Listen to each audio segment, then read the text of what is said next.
Seconds later, Professor Lupin was clambering out of the fireplace, brushing ash off his shabby robes. "You called Severus?" said Lupin mildly. "I certainly did," said Snape. His face contorted with fury as he strode back to his desk. "I have just asked Potter to empty his pockets. He was carrying this." Snape pointed at the parchment, on which the words of Messrs. Mooney, Wormtail, Padfoot, and Prongs were still shining. An odd, closed expression appeared on Lupin's face. "Well?" said Snape. Lupin continued to stare at the map. Harry had the impression that Lupin was doing some very quick thinking. "Well?" said Snape again. "This parchment is plainly full of dark magic. This is supposed to be your area of expertise, Lupin.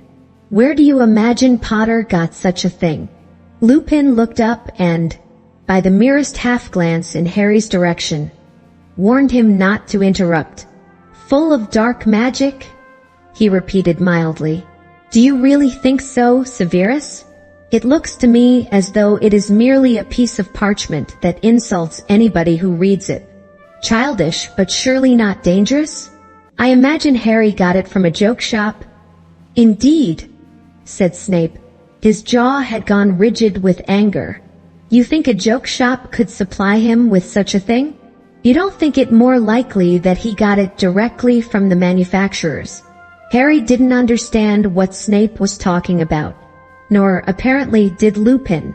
"You mean by Mr. Wormtail or one of these people?" he said. "Harry, do you know any of these men?" "No," said Harry quickly.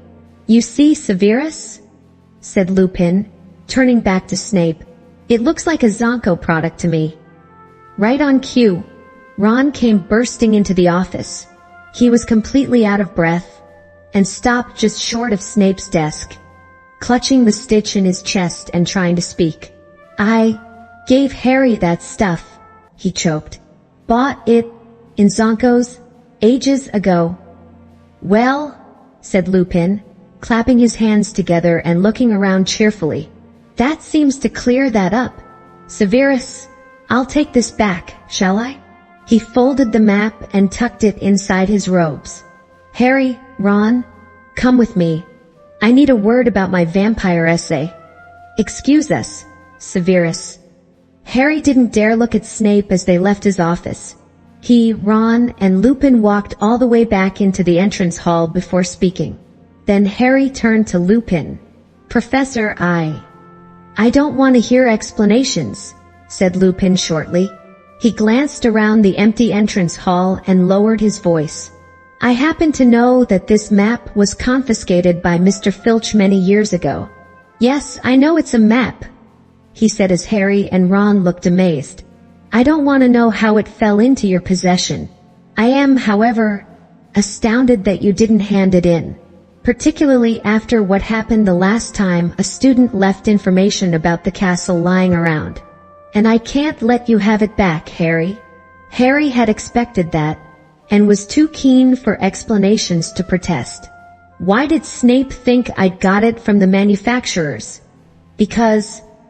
Lupin hesitated. "Because these map makers would have wanted to lure you out of school. They'd think it extremely entertaining." "Do you know them?" said Harry, impressed. "We've met," he said shortly. He was looking at Harry more seriously than ever before. "Don't expect me to cover up for you again, Harry. I cannot make you take Sirius Black seriously. But I would have thought that what you have heard when the Dementors draw near you would have had more of an effect on you. Your parents gave their lives to keep you alive, Harry. A poor way to repay them, gambling their sacrifice for a bag of magic tricks."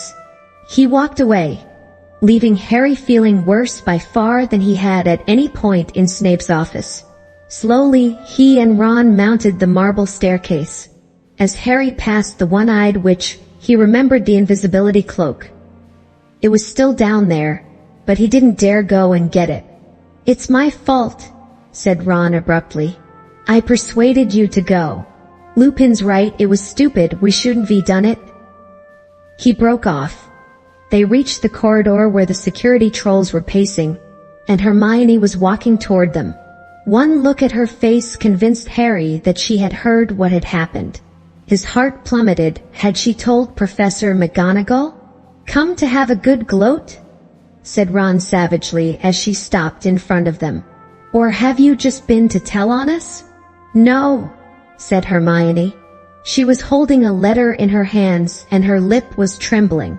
"I just thought you ought to know. Hagrid lost his case. Buckbeak is going to be executed." Chapter 15. The Quidditch Final. He sent me this," Hermione said, holding out the letter. Harry took it. The parchment was damp, and enormous teardrops had smudged the ink so badly in places that it was very difficult to read. "Dear Hermione, we lost. I'm allowed to bring him back to Hogwarts. Execution date to be fixed. Beaky has enjoyed London. I won't forget all the help you gave us." "Hagrid, they can't do this," said Harry. "They can't. Buckbeak isn't dangerous. Malfoy's dad's frightened the committee into it," said Hermione, wiping her eyes. "You know what he's like. They're a bunch of doddery old fools, and they were scared. There'll be an appeal, though there always is. Only I can't see any hope. Nothing will have changed."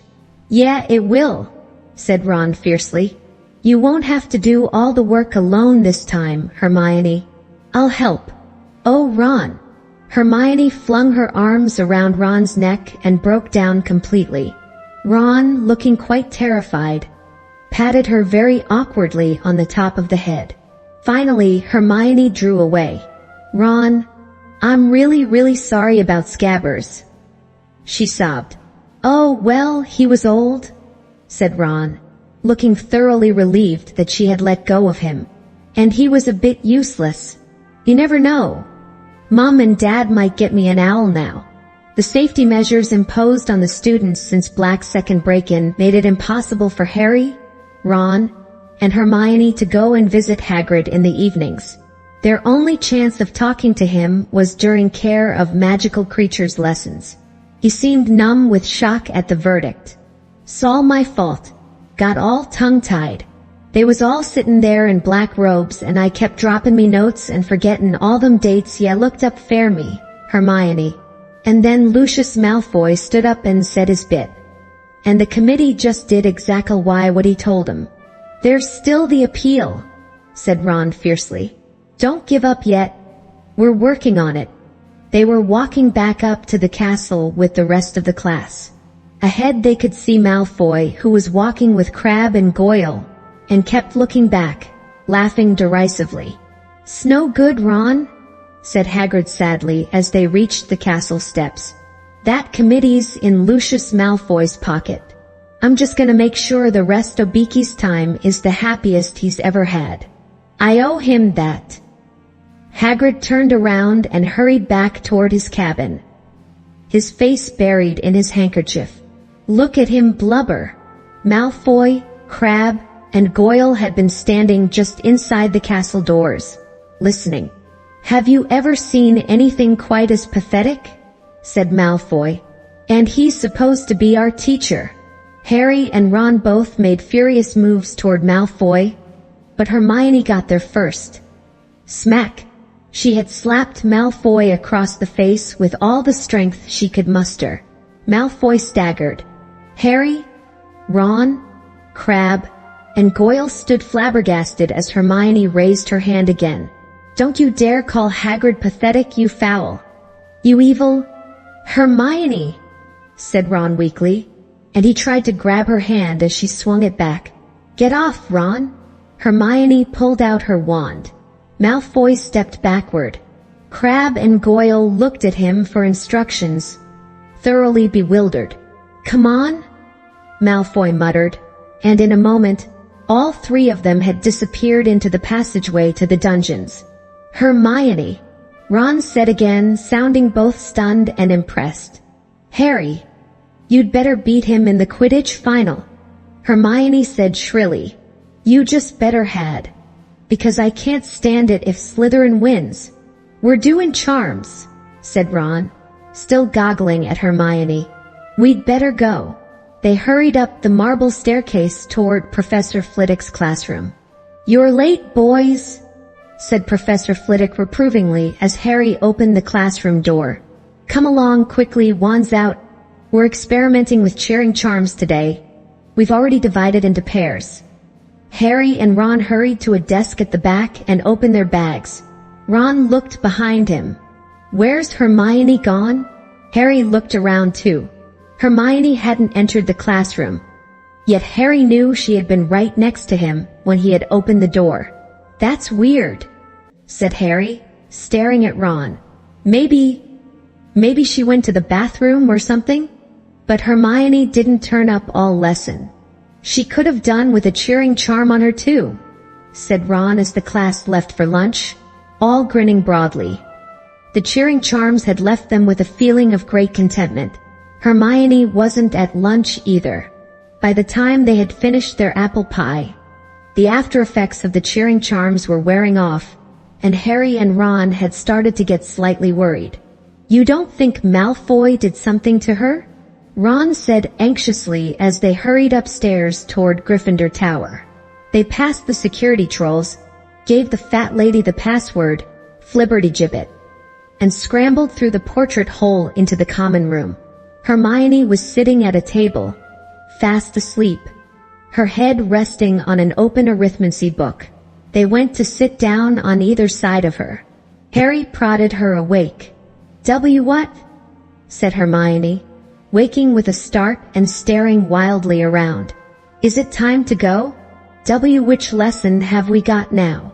"Divination, but it's not for another 20 minutes, said Harry.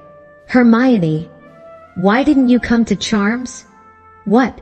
Oh no," Hermione squeaked. "I forgot to go to Charms." "But how could you forget?"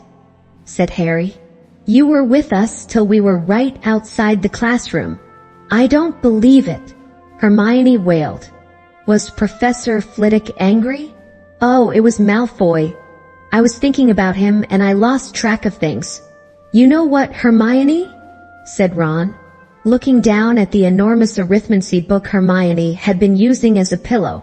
"I reckon you're cracking up. You're trying to do too much." "No, I'm not," said Hermione, brushing her hair out of her eyes and staring hopelessly around for her bag. "I just made a mistake. That's all. I'd better go and see Professor Flitwick and say sorry.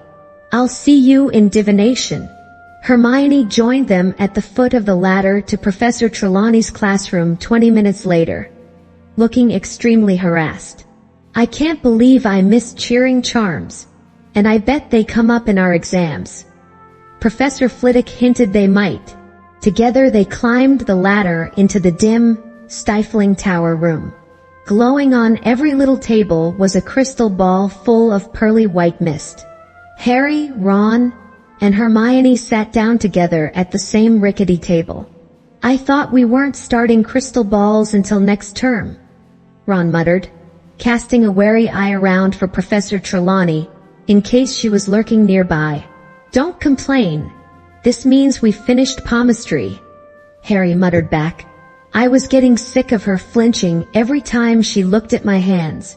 "Good day to you," said the familiar, misty voice, and Professor Trelawney made her usual dramatic entrance out of the shadows.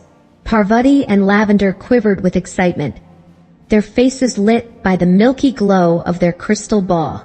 "I have decided to introduce the crystal ball a little earlier than I had planned," said Professor Trelawney, sitting with her back to the fire and gazing around. "The fates have informed me that your examination in June will concern the orb, and I am anxious to give you sufficient practice." Hermione snorted. "Well, honestly, the fates have informed her." "Who sets the exam?" "She does."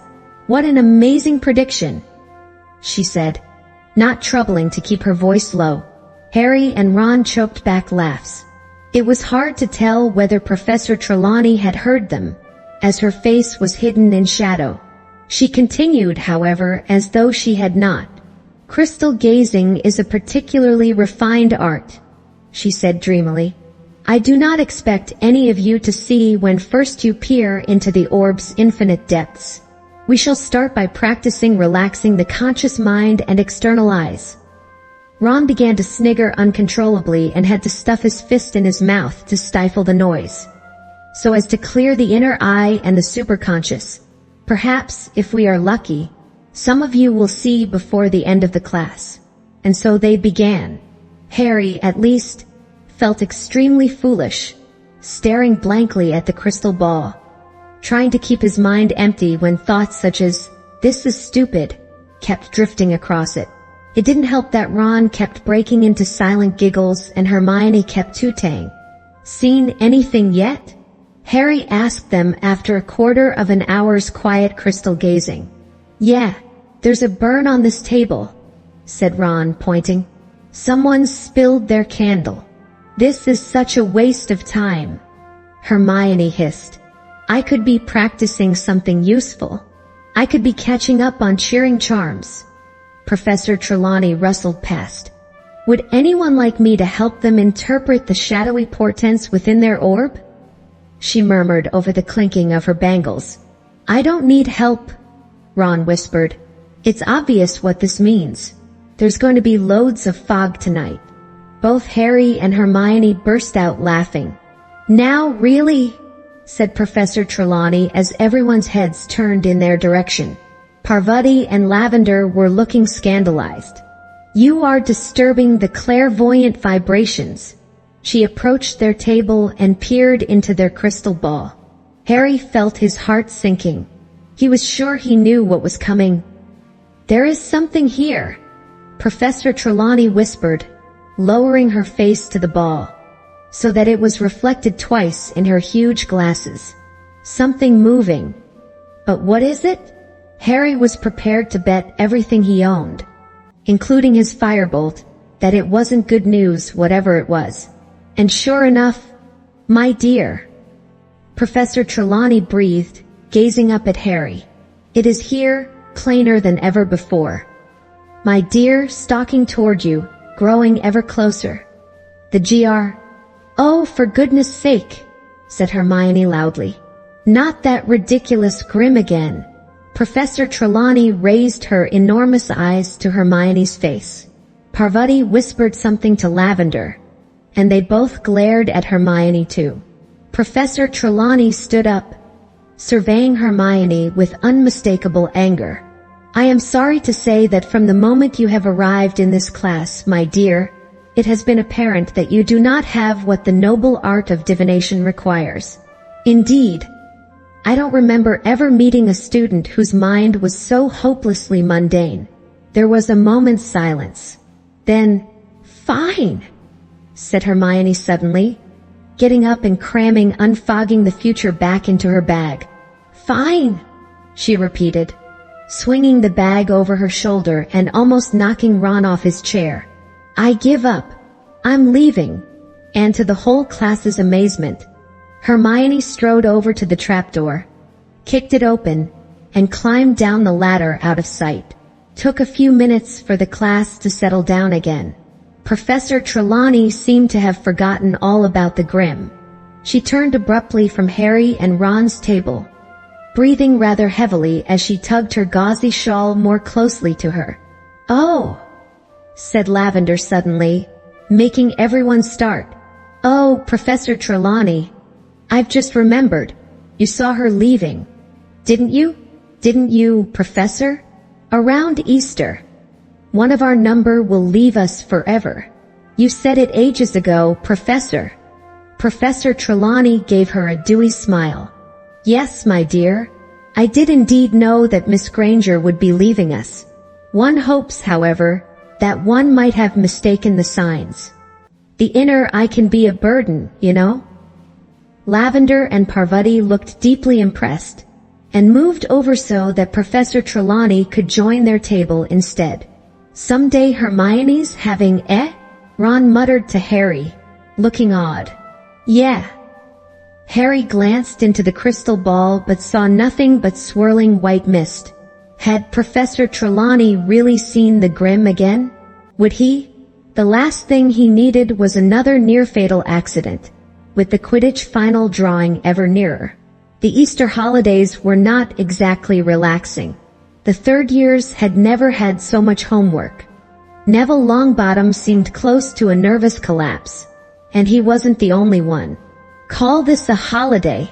Seamus Finnegan roared at the common room one afternoon. "The exams are ages away. What are they playing at?" But nobody had as much to do as Hermione. Even without divination, she was taking more subjects than anybody else. She was usually last to leave the common room at night, first to arrive at the library the next morning. She had shadows like lupins under her eyes and seemed constantly close to tears. Ron had taken over responsibility for Buckbeak's appeal. When he wasn't doing his own work, he was poring over enormously thick volumes with names like the Handbook of Hippogriff Psychology and Foul or Foul, a study of hippogriff brutality. He was so absorbed he even forgot to be horrible to Crookshanks. Harry, meanwhile, had to fit in his homework around Quidditch practice every day, not to mention endless discussions of tactics with Wood. The Gryffindor-Slytherin match would take place on the first Saturday after the Easter holidays. Slytherin was leading the tournament by exactly 200 points.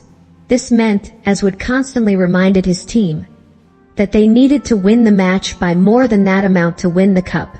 It also meant that the burden of winning fell largely on Harry, because capturing the snitch was worth 150 points. "So you must catch it only if we're more than 50 points up," Wood told Harry constantly. "Only if we're more than 50 points up, Harry, or we win the match but lose the cup. You've got that, haven't you? You must catch the snitch only if we're—" "I know, Oliver," Harry yelled. The whole of Gryffindor House was obsessed with the coming match. Gryffindor hadn't won the Quidditch Cup since the legendary Charlie Weasley, Ron's second oldest brother, had been Seeker. But Harry doubted whether any of them, even Wood, wanted to win as much as he did. The enmity between Harry and Malfoy was at its highest point ever. Malfoy was still smarting about the mud-throwing incident in Hogsmeade, and was even more furious that Harry had somehow wormed his way out of punishment. Harry hadn't forgotten Malfoy's attempt to sabotage him in the match against Ravenclaw. But it was the matter of Buckbeak that made him most determined to beat Malfoy in front of the entire school. Never, in anyone's memory, had a match approached in such a highly charged atmosphere. By the time the holidays were over, tension between the two teams and their houses was at the breaking point. A number of small scuffles broke out in the corridors, culminating in a nasty incident in which a Gryffindor 4th year and a Slytherin 6th year ended up in the hospital wing, with leaks sprouting out of their ears. Harry was having a particularly bad time of it. He couldn't walk to class without Slytherins sticking out their legs and trying to trip him up. Crabbe and Goyle kept popping up wherever he went, and slouching away looking disappointed when they saw him surrounded by people. Wood had given instructions that Harry should be accompanied everywhere, in case the Slytherins tried to put him out of action.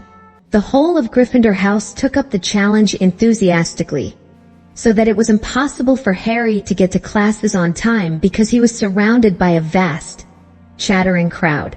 Harry was more concerned for his firebolt's safety than his own. When he wasn't flying it, he locked it securely in his trunk and frequently dashed back up to Gryffindor Tower at break times to check that it was still there. All usual pursuits were abandoned in the Gryffindor common room the night before the match. Even Hermione had put down her books. "I can't work. I can't concentrate," she said nervously. There was a great deal of noise. Fred and George Weasley were dealing with the pressure by being louder and more exuberant than ever.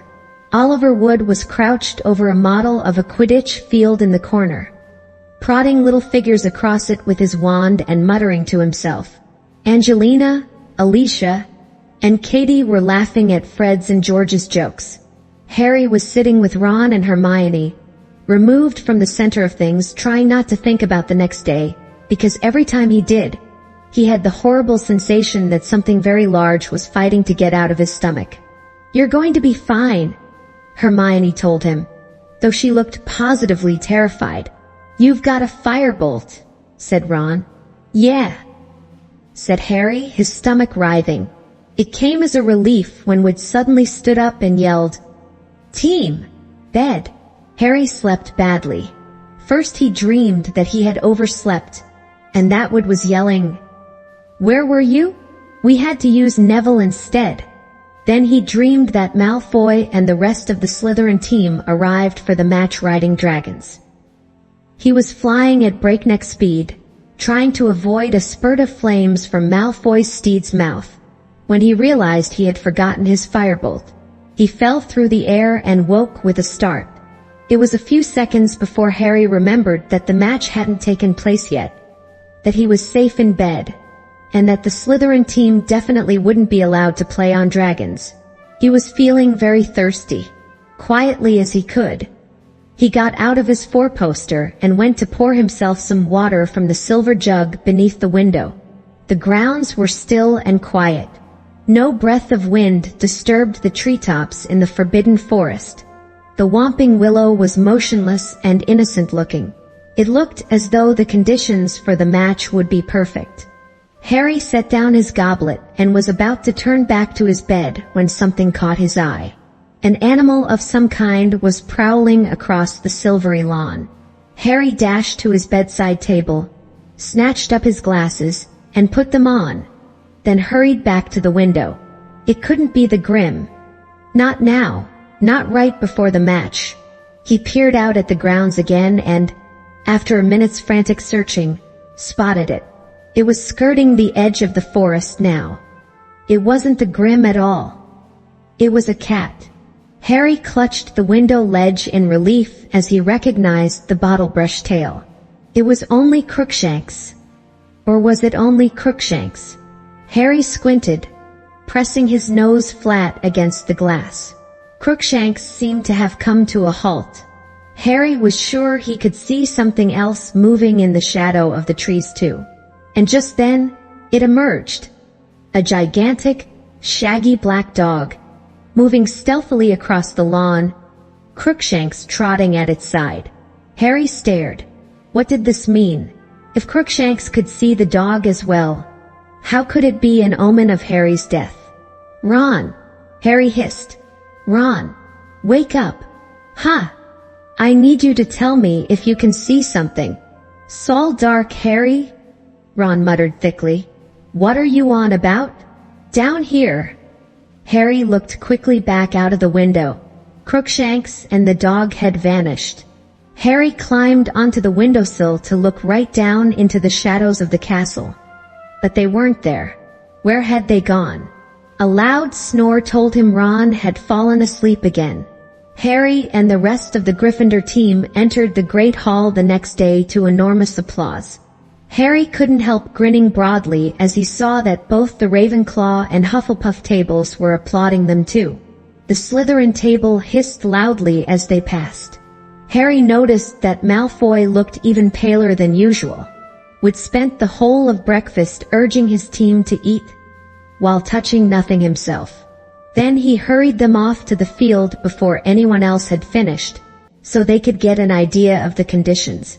As they left the Great Hall, everyone applauded again. "Good luck, Harry," called Cho. Harry felt himself blushing. "Okay, no wind to speak of. Sun's a bit bright, that could impair your vision, watch out for it. Ground's fairly hard. Good, that'll give us a fast kickoff." Wood paced the field, staring around with the team behind him. Finally, they saw the front doors of the castle open in the distance and the rest of the school spilling onto the lawn. "Locker rooms," said Wood tersely. None of them spoke as they changed into their scarlet robes. Harry wondered if they were feeling like he was, as though he'd eaten something extremely wriggly for breakfast. In what seemed like no time at all, Wood was saying, "Okay, it's time, let's go." They walked out onto the field to a tidal wave of noise. 3/4 of the crowd were wearing scarlet rosettes, waving scarlet flags with the Gryffindor lion upon them, or brandishing banners with slogans like, "Go Gryffindor," and "Lions for the Cup." Behind the Slytherin goalposts, however, 200 people were wearing green. The silver serpent of Slytherin glittered on their flags, and Professor Snape sat in the very front row, wearing green like everyone else and a very grim smile. "And here are the Gryffindors," yelled Lee Jordan, who was acting as commentator as usual. "Potter, Bell, Johnson, Spinnet, Weasley, and Wood. Widely acknowledged as the best team Hogwarts has seen in a good few years." Lee's comments were drowned by a tide of boos from the Slytherin end. "And here come the Slytherin team, led by Captain Flint. He's made some changes in the lineup and seems to be going for size rather than skill." More boos from the Slytherin crowd. Harry, however, thought Lee had a point. Malfoy was easily the smallest person on the Slytherin team. The rest of them were enormous. "Captains, shake hands," said Madame Hooch. Flint and Wood approached each other and grasped each other's hand very tightly. It looked as though each was trying to break the other's fingers. "Mount your brooms," said Madame Hooch. 3, 2, 1. The sound of her whistle was lost in the roar from the crowd as 14 brooms rose into the air. Harry felt his hair fly back off his forehead. His nerves left him in the thrill of the flight. He glanced around, saw Malfoy on his tail, and sped off in search of the snitch. "And it's Gryffindor in possession," Alicia Spinnet of Gryffindor with the quaffle, heading straight for the Slytherin goalposts. "Looking good, Alicia." "Arg, no." Quaffle intercepted by Warrington of Slytherin tearing up the field. Wham! Nice bludger work there by George Weasley. Warrington drops the quaffle, it's caught by Johnson, Gryffindor back in possession. "Come on, Angelina." Nice swerve around Montague. "Duck, Angelina, that's a bludger." She scores. 10-0 to Gryffindor. Angelina punched the air as she soared around the end of the field. The sea of scarlet below was screaming its delight. "Oh!" Angelina was nearly thrown from her broom as Marcus Flint went smashing into her. "Sorry," said Flint as the crowd below booed. "Sorry, didn't see her." A moment later, Fred Weasley chucked his beater's club at the back of Flint's head. Flint's nose smashed into the handle of his broom and began to bleed. "That will do," shrieked Madame Hooch, zooming between them. Penalty shot to Gryffindor for an unprovoked attack on their chaser. Penalty shot to Slytherin for deliberate damage to their chaser. "Come off it, miss," howled Fred. But Madame Hooch blew her whistle and Alicia flew forward to take the penalty. "Come on, Alicia," yelled Lee into the silence that had descended on the crowd. "Yes, she's beaten the keeper." 20-0 to Gryffindor. Harry turned the firebolt sharply to watch Flint, still bleeding freely, fly forward to take the Slytherin penalty. Wood was hovering in front of the Gryffindor goalposts, his jaw clenched. "Course, Wood's a superb keeper," Lee Jordan told the crowd as Flint waited for Madame Hooch's whistle. "Superb. Very difficult to pass. Very difficult indeed." "Yes, I don't believe it. He saved it." Relieved, Harry zoomed away, gazing around for the snitch, but still making sure he caught every word of Lee's commentary. It was essential that he hold Malfoy off the snitch until Gryffindor was more than 50 points up. Gryffindor in possession, no. Slytherin in possession, no. Gryffindor back in possession, and it's Katie Bell. Katie Bell for Gryffindor with the quaffle. She's streaking up the field. That was deliberate. Montague, a Slytherin chaser, had swerved in front of Katie, and instead of seizing the quaffle had grabbed her head. Katie cartwheeled in the air, managed to stay on her broom, but dropped the quaffle. Madame Hooch's whistle rang out again as she soared over to Montague and began shouting at him. A minute later, Katie had put another penalty past the Slytherin keeper. 30-0. Take that, you dirty, cheating. Jordan, if you can't commentate in an unbiased way. I'm telling it like it is, Professor. Harry felt a huge jolt of excitement. He had seen the snitch, it was shimmering at the foot of one of the Gryffindor goalposts, but he mustn't catch it yet, and if Malfoy saw it, faking a look of sudden concentration, Harry pulled his firebolt around and sped off toward the Slytherin end. It worked. Malfoy went herring after him, clearly thinking Harry had seen the snitch there. Whoosh! One of the bludgers came streaking past Harry's right ear, hit by the gigantic Slytherin beater, Derek. Then again, whoosh! The second bludger grazed Harry's elbow. The other beater, Bowl, was closing in. Harry had a fleeting glimpse of Bowl and Derek zooming toward him, clubs raised. He turned the firebolt upward at the last second, and Bowl and Derek collided with a sickening crunch. Ha-ha! Yelled Lee Jordan as the Slytherin beaters lurched away from each other, clutching their heads. Too bad, boys. You'll need to get up earlier than that to beat a firebolt. And it's Gryffindor in possession again, as Johnson takes the quaffle. Flint alongside her. Poke him in the eye, Angelina. It was a joke, Professor, it was a joke. Oh no. Flint in possession. Flint flying toward the Gryffindor goalposts. Come on now, Wood. Save. But Flint had scored. There was an eruption of cheers from the Slytherin end. And Lee swore so badly that Professor McGonagall tried to tug the magical megaphone away from him. Sorry, Professor, sorry. Won't happen again. So, Gryffindor in the lead 30 points to 10 and Gryffindor in possession. It was turning into the dirtiest game Harry had ever played in. Enraged that Gryffindor had taken such an early lead, the Slytherins were rapidly resorting to any means to take the quaffle. Bowl hit Alicia with his club and tried to say he thought she was a bludger. George Weasley elbowed Bowl in the face in retaliation. Madam Hooch awarded both teams penalties, and Wood pulled off another spectacular save, making the score 40-10 to Gryffindor. The snitch had disappeared again. Malfoy was still keeping close to Harry as he soared over the match, looking around for it. Once Gryffindor was 50 points ahead, Katie scored 50-10. Fred and George Weasley were swooping around her, clubs raised, in case any of the Slytherins were thinking of revenge. Bowl and Derek took advantage of Fred's and George's absence to aim both bludgers at Wood. They caught him in the stomach, one after the other, and he rolled over in the air, clutching his broom, completely winded. Madame Hooch was beside herself. You do not attack the keeper unless the quaffle is within the scoring area, she shrieked at Bowl and Derek. Gryffindor penalty. And Angelina scored 60-10. Moments later, Fred Weasley pelted a bludger at Warrington, knocking the quaffle out of his hands. Alicia seized it and put it through the Slytherin goal, 70-10. The Gryffindor crowd below was screaming itself hoarse. Gryffindor was 60 points in the lead, and if Harry caught the snitch now, the cup was theirs. Harry could almost feel hundreds of eyes following him as he soared around the field, high above the rest of the game, with Malfoy speeding along behind him. And then he saw it.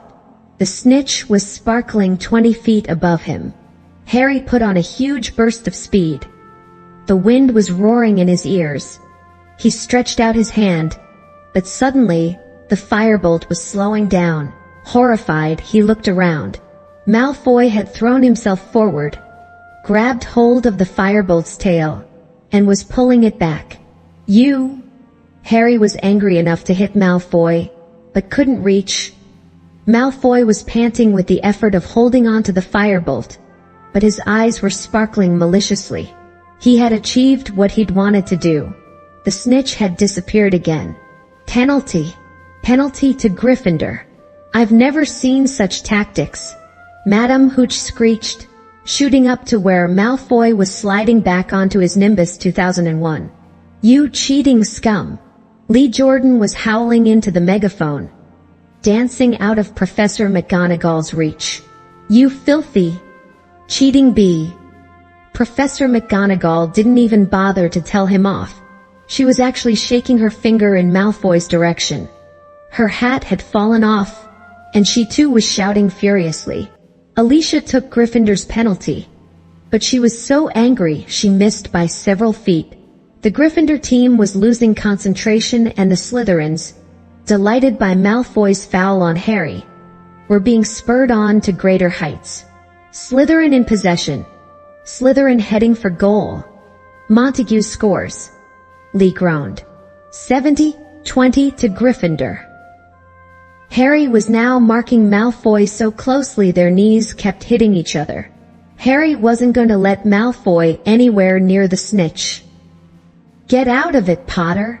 Malfoy yelled in frustration as he tried to turn and found Harry blocking him. Angelina Johnson gets the quaffle for Gryffindor. "Come on, Angelina! Come on!" Harry looked around. Every single Slytherin player apart from Malfoy was streaking up the pitch toward Angelina, including the Slytherin keeper. They were all gonna block her. Harry wheeled the firebolt around, bent so low he was lying flat along the handle, and kicked it forward. Like a bullet, he shot toward the Slytherins. Aororf! They scattered as the firebolt zoomed toward them.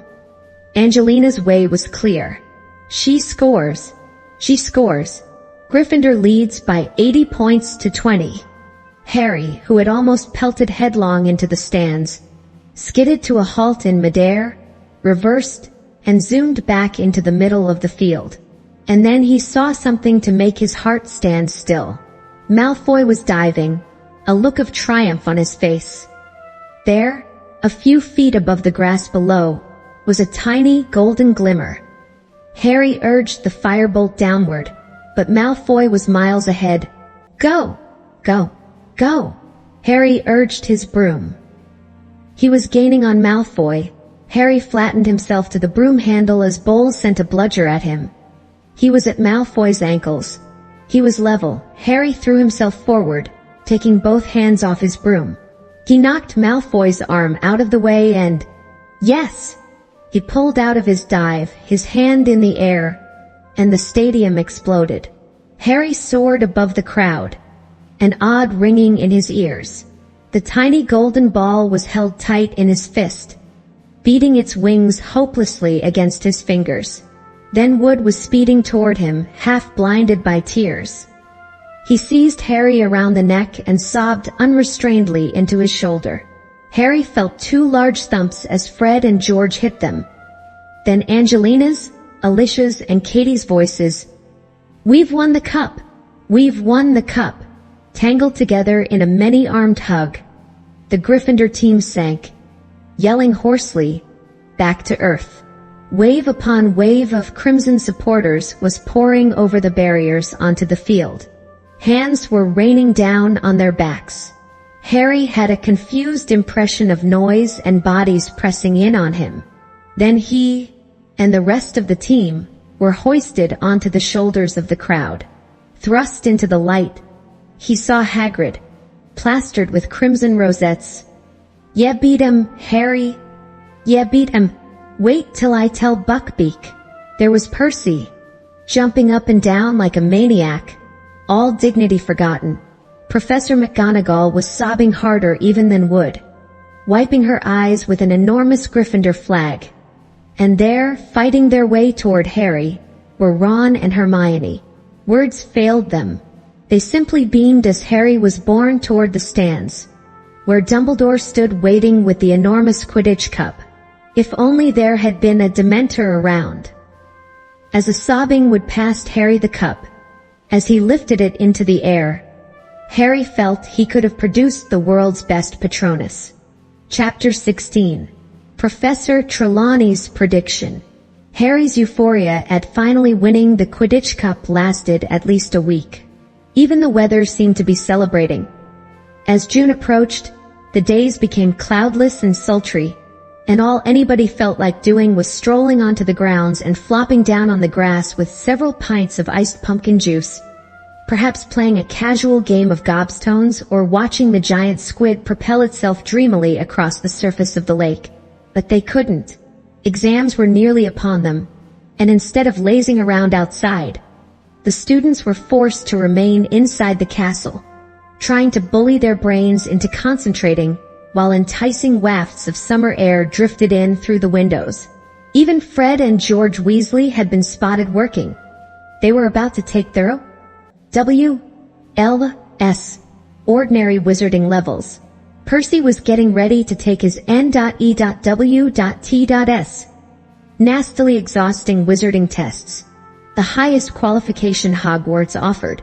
As Percy hoped to enter the Ministry of Magic, he needed top grades. He was becoming increasingly edgy, and gave very severe punishments to anybody who disturbed the quiet of the common room in the evenings. In fact, the only person who seemed more anxious than Percy was Hermione. Harry and Ron had given up asking her how she was managing to attend several classes at once, but they couldn't restrain themselves when they saw the exam schedule she had drawn up for herself. The first column read, Monday 9 o'clock, Arithmancy 9 o'clock, Transfiguration lunch 1 o'clock, Charms 1 o'clock, Ancient Runes, Hermione, Ron said cautiously because she was liable to explode when interrupted these days. Are you sure you've copied down these times right? What? Snapped Hermione, picking up the exam schedule and examining it.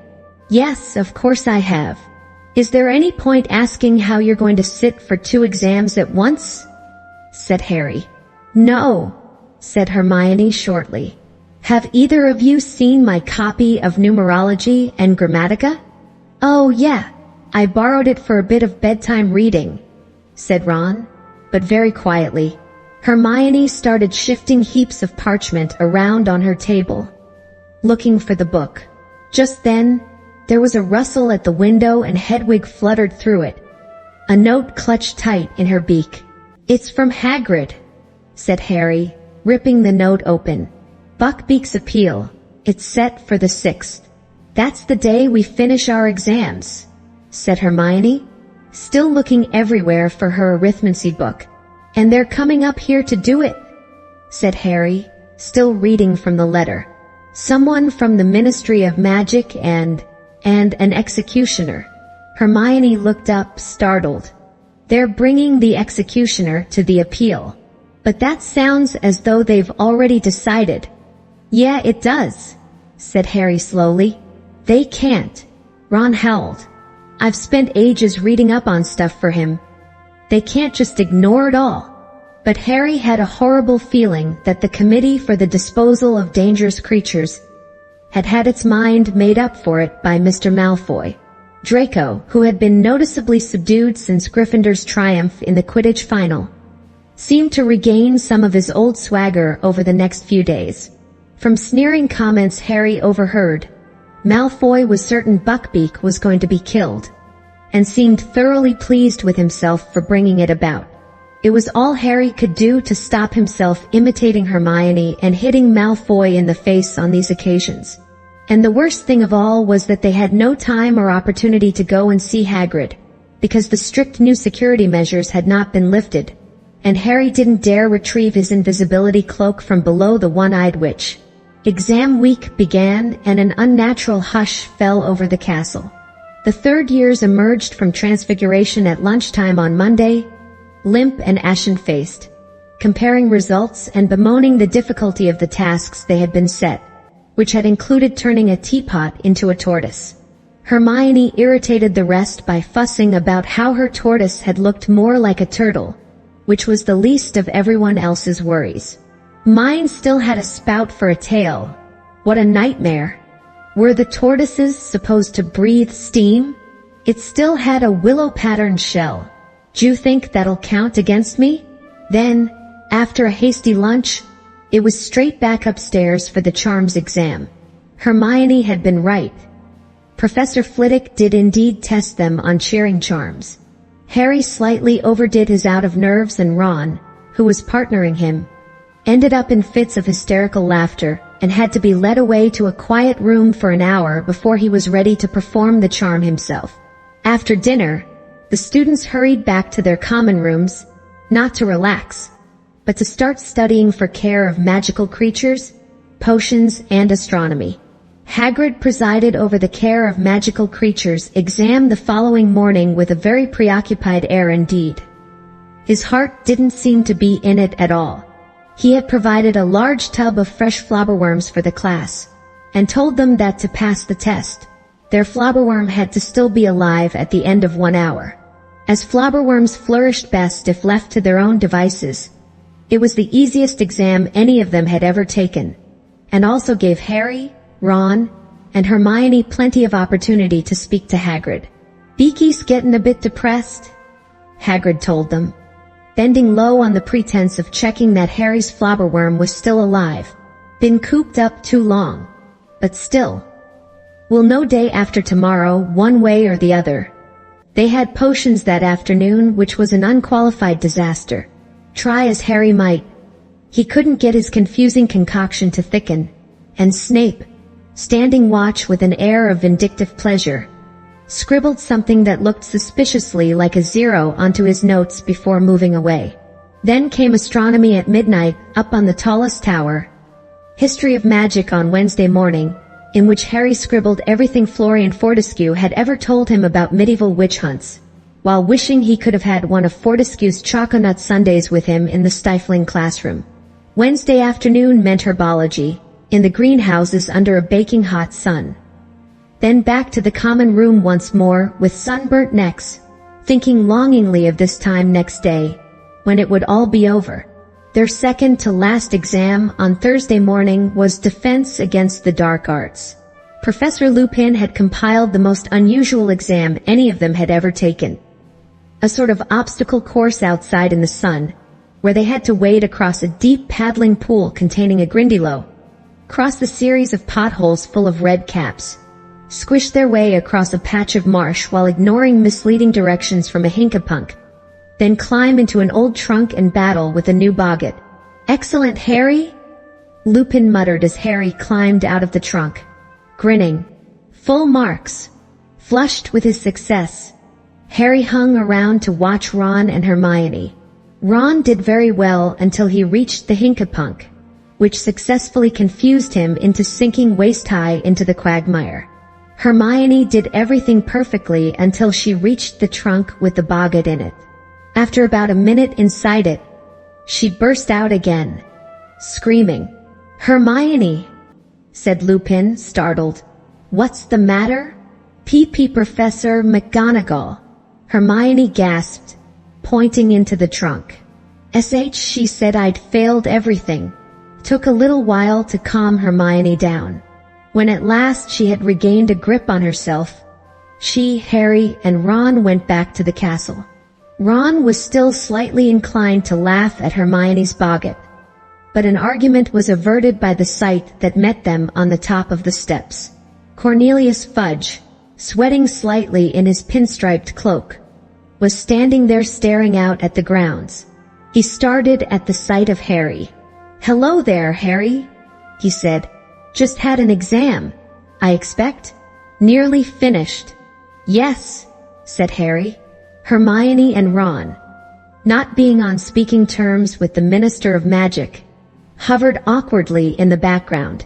"Lovely day," said Fudge, casting an eye over the lake. Pity. He sighed deeply and looked down at Harry. "I'm here on an unpleasant mission, Harry. The Committee for the Disposal of Dangerous Creatures required a witness to the execution of a mad hippogriff. As I needed to visit Hogwarts to check on the Black situation, I was asked to step in." "Does that mean the appeals already happened?" Ron interrupted, stepping forward. No, it's scheduled for this afternoon," said Fudge, looking curiously at Ron. "Then you might not have to witness an execution at all," said Ron stoutly. "The hippogriff might get off." Before Fudge could answer, 2 wizards came through the castle doors behind him. One was so ancient he appeared to be withering before their very eyes. The other was tall and strapping, with a thin black mustache. Harry gathered that they were representatives of the Committee for the Disposal of Dangerous Creatures, because the very old wizard squinted toward Hagrid's cabin and said in a feeble voice, Dear, I'm getting too old for this." 2 o'clock, isn't it, Fudge?" The black-mustached man was fingering something in his belt. Harry looked and saw that he was running one broad thumb along the blade of a shining axe. Ron opened his mouth to say something, but Hermione nudged him hard in the ribs and jerked her head toward the entrance hall. "Why'd you stop me?" said Ron angrily as they entered the Great Hall for lunch. "Did you see them? They've even got the axe ready. This isn't justice. Ron, your dad works for the ministry. You can't go saying things like that to his boss," said Hermione. But she too looked very upset. As long as Hagrid keeps his head this time, and argues his case properly, they can't possibly execute Buckbeak. But Harry could tell Hermione didn't really believe what she was saying. All around them, people were talking excitedly as they ate their lunch, happily anticipating the end of the exams that afternoon. But Harry, Ron, and Hermione, lost in worry about Hagrid and Buckbeak, didn't join in. Harry's and Ron's last exam was divination. Hermione's Muggle studies. They walked up the marble staircase together. Hermione left them on the first floor and Harry and Ron proceeded all the way up to the 7th, where many of their class were sitting on the spiral staircase to Professor Trelawney's classroom, trying to cram in a bit of last-minute studying. "She's seeing us all separately," Neville informed them as they went to sit down next to him. He had his copy of Unfogging the Future open on his lap at the pages devoted to crystal gazing. "Have either of you ever seen anything in a crystal ball?" he asked them unhappily. "Nope," said Ron in an offhand voice. He kept checking his watch. Harry knew that he was counting down the time until Buckbeak's appeal started. The line of people outside the classroom shortened very slowly. As each person climbed back down the silver ladder, the rest of the class hissed. "What did she ask? Was it okay?" But they all refused to say. "She says the crystal balls told her that if I tell you, I'll have a horrible accident," squeaked Neville as he clambered back down the ladder toward Harry and Ron, who had now reached the landing. "That's convenient," snorted Ron. "You know, I'm starting to think Hermione was right about her." He jabbed his thumb toward the trapdoor overhead. "She's a right old fraud." "Yeah," said Harry, looking at his own watch. It was now 2 o'clock. "Wish she'd hurry up." Parvati came back down the ladder glowing with pride. "She says I've got all the makings of a true seer," she informed Harry and Ron. "I saw loads of stuff." "Well, good luck." She hurried off down the spiral staircase toward Lavender. "Ronald Weasley," said the familiar, misty voice from over their heads. Ron grimaced at Harry and climbed the silver ladder out of sight. Harry was now the only person left to be tested. He settled himself on the floor with his back against the wall, listening to a fly buzzing in the sunny window, his mind across the grounds with Hagrid. Finally, after about 20 minutes, Ron's large feet reappeared on the ladder. "How'd it go?" Harry asked him, standing up. "Rubbish," said Ron. "Couldn't see a thing, so I made some stuff up. Don't think she was convinced, though." "Meet you in the common room," Harry muttered as Professor Trelawney's voice called, "Harry Potter." The tower room was hotter than ever before. The curtains were closed, the fire was alight, and the usual sickly scent made Harry cough as he stumbled through the clutter of chairs and tables to where Professor Trelawney sat waiting for him before a large crystal ball. "Good day, my dear," she said softly. "If you would kindly gaze into the orb. Take your time now. Then tell me what you see within it." Harry bent over the crystal ball and stared as hard as he could, willing it to show him something other than swirling white fog. But nothing happened. "Well?" Professor Trelawney prompted delicately. "What do you see?" The heat was overpowering and his nostrils were stinging with the perfumed smoke wafting from the fire beside them. He thought of what Ron had just said, and decided to pretend. "Air," said Harry. "A dark shape. What does it resemble?" whispered Professor Trelawney. "Think now." Harry cast his mind around and it landed on Buckbeak. "A hippogriff," he said firmly. "Indeed," whispered Professor Trelawney, scribbling keenly on the parchment perched upon her knees. "My boy, you may well be seeing the outcome of poor Hagrid's trouble with the Ministry of Magic. Look closer." Does the hippogriff appear to have its head? Yes, said Harry firmly. Are you sure? Professor Trelawney urged him. Are you quite sure, dear? You don't see it writhing on the ground? Perhaps, and a shadowy figure raising an axe behind it. No, said Harry, starting to feel slightly sick. No blood? No weeping Hagrid? No, said Harry again, wanting more than ever to leave the room and the heat. It looks fine. It's flying away. Professor Trelawney sighed. Well, dear, I think we'll leave it there. A little disappointing. But I'm sure you did your best. Relieved, Harry got up, picked up his bag and turned to go. But then a loud, harsh voice spoke behind him. It will happen tonight. Harry wheeled around. Professor Trelawney had gone rigid in her armchair. Her eyes were unfocused and her mouth sagging. Sorry? Said Harry. But Professor Trelawney didn't seem to hear him. Her eyes started to roll. Harry stood there in a panic. She looked as though she was about to have some sort of seizure. He hesitated, thinking of running to the hospital wing, and then Professor Trelawney spoke again, in the same harsh voice, quite unlike her own. The Dark Lord lies alone and friendless, abandoned by his followers. His servant has been chained these 12 years.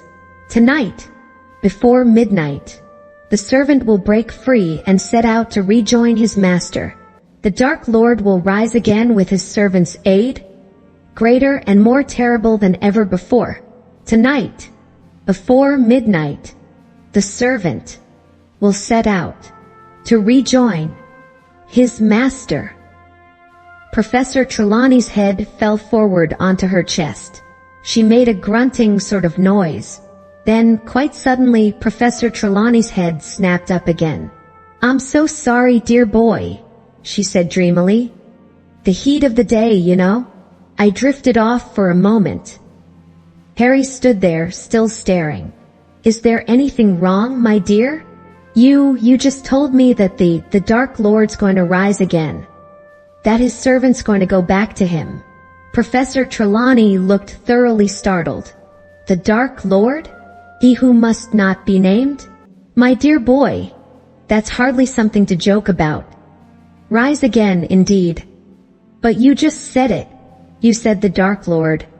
I think you must have dozed off too, dear, said Professor Trelawney. I would certainly not presume to predict anything quite as far-fetched as that.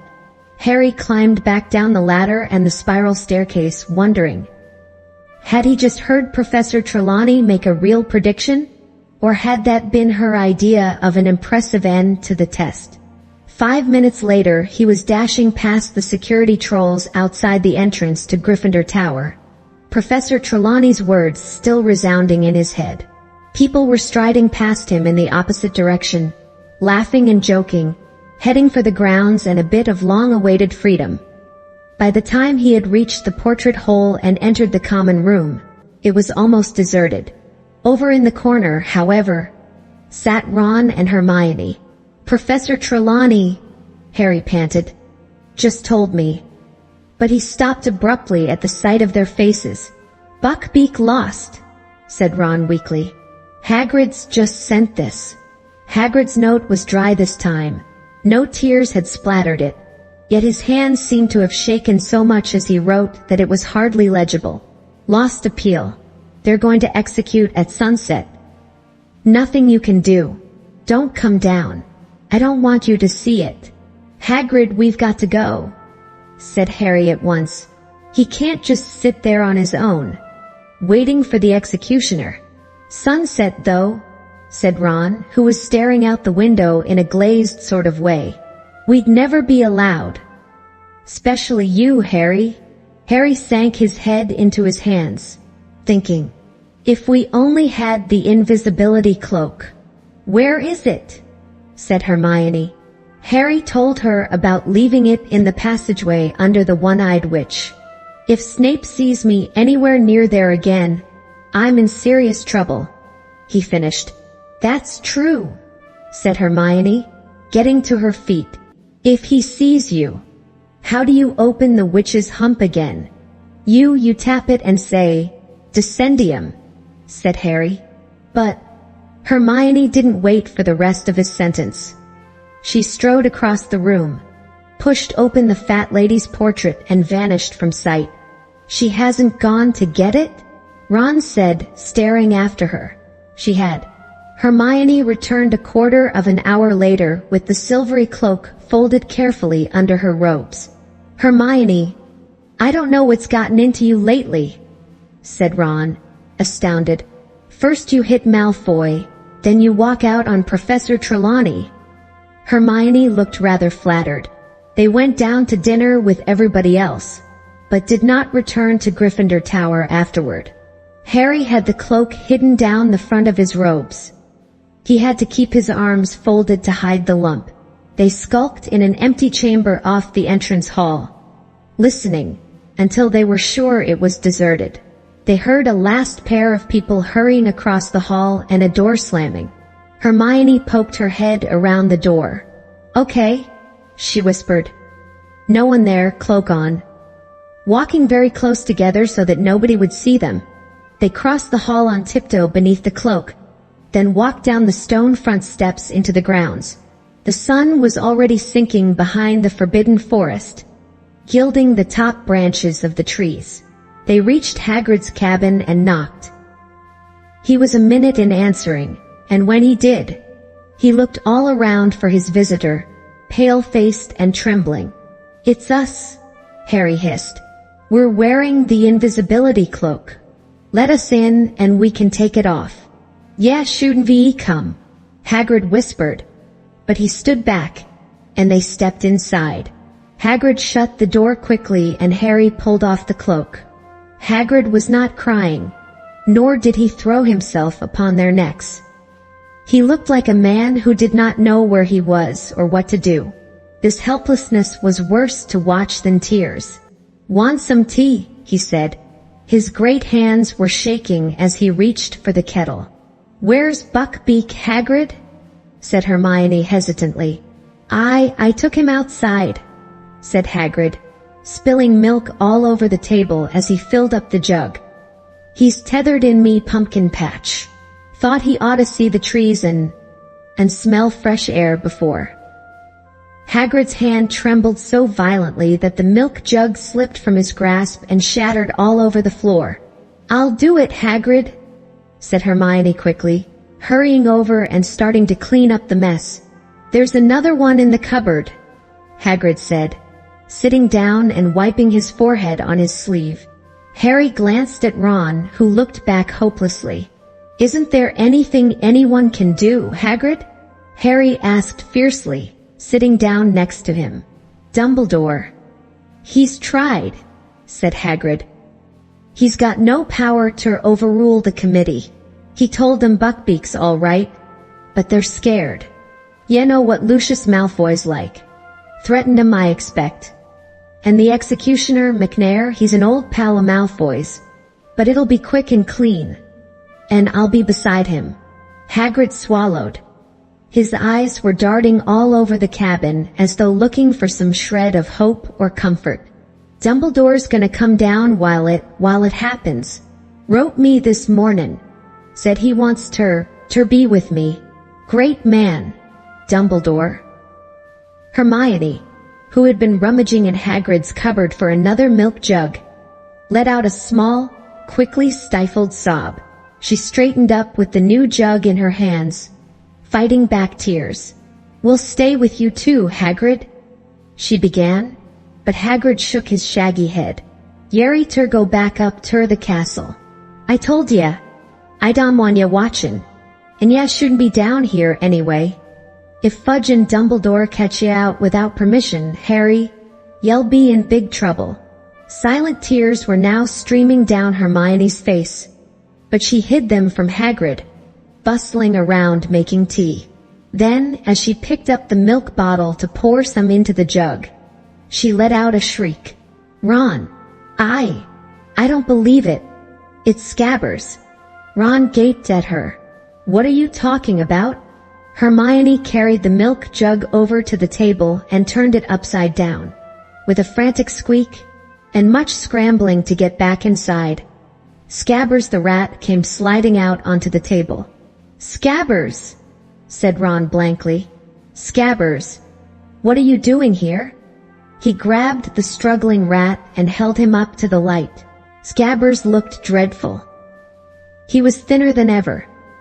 Large tufts of hair had fallen out, leaving wide bald patches, and he writhed in Ron's hands as though desperate to free himself. "It's okay, Scabbers," said Ron. "No cats. There's nothing here to hurt you." Hagrid suddenly stood up, his eyes fixed on the window. His normally ruddy face had gone the color of parchment.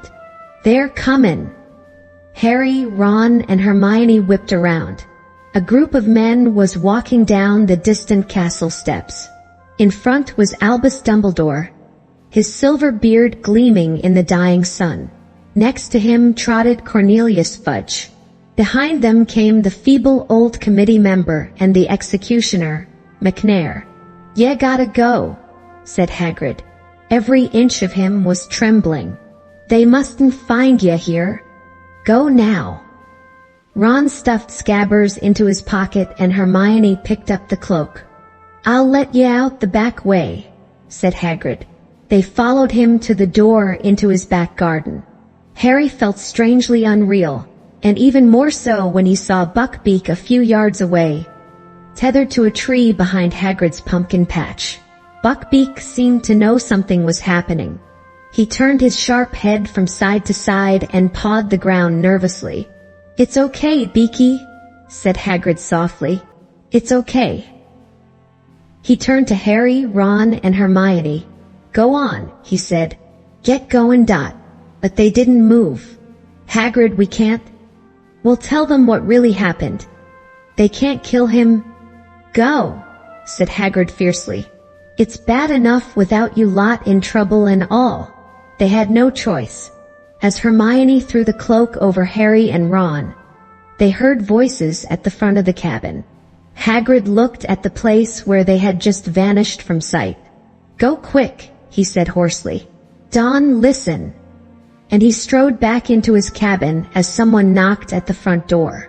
Slowly, in a kind of horrified trance, Harry, Ron, and Hermione set off silently around Hagrid's house. As they reached the other side, the front door closed with a sharp snap.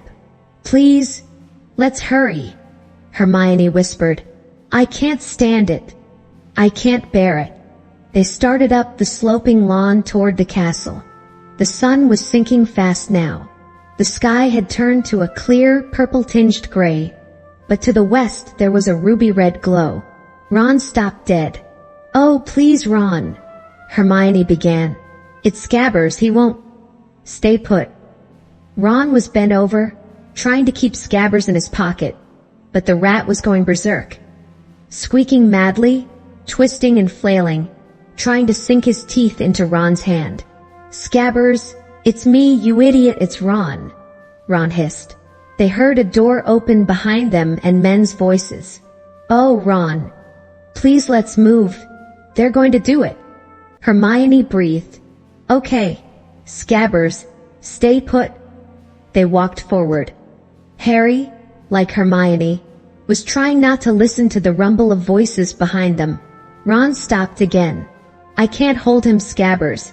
Shut up, everyone'll hear us."